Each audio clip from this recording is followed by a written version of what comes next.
വേണ്ട ഇല്ല 6-7 ആളുകളെ ഗുരുതരമായി പരിശീലിച്ചു. ഞാൻ ഈ അപകടം കണ്ണിന് മനസ്സിലാക്കി വരവിച്ച ആൾക്കല്ല. എനിക്ക് കണ്ട് സഹിക്കാൻ പറ്റാത്ത ഞാനിങ്ങനെ ഒരു ശരിയായിരുന്നു. എനിക്ക് നീതി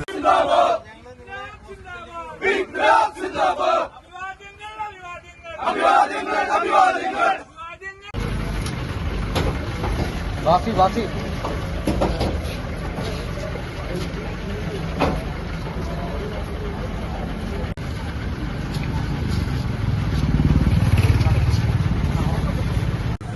നിരാഹാര സമരം ആരംഭിച്ചിട്ടുള്ളത്.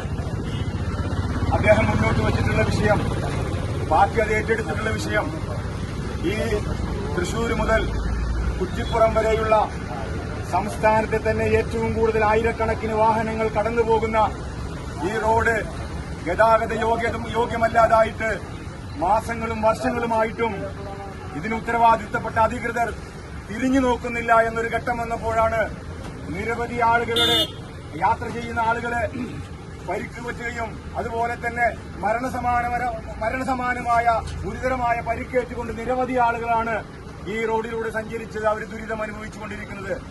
ഈ ദുരിതത്തിനൊരു അറുതി വരണമെന്ന് ആഗ്രഹിച്ചുകൊണ്ടും അത് കൃത്യമായി നടപ്പിലാക്കുന്നതുവരെ മരണം വരെയുള്ള നിരാഹാര സമരമാണ് ഇവിടെ നടന്നുകൊണ്ടിരിക്കുന്നത്. ഇത് അദ്ദേഹത്തിന്റെ ആരോഗ്യസ്ഥിതി മോശമായതിന്റെ പേരിൽ പോലീസിന്റെ ഭാഗത്തു നിന്നുള്ള നിർദ്ദേശം അനുസരിച്ചുകൊണ്ട്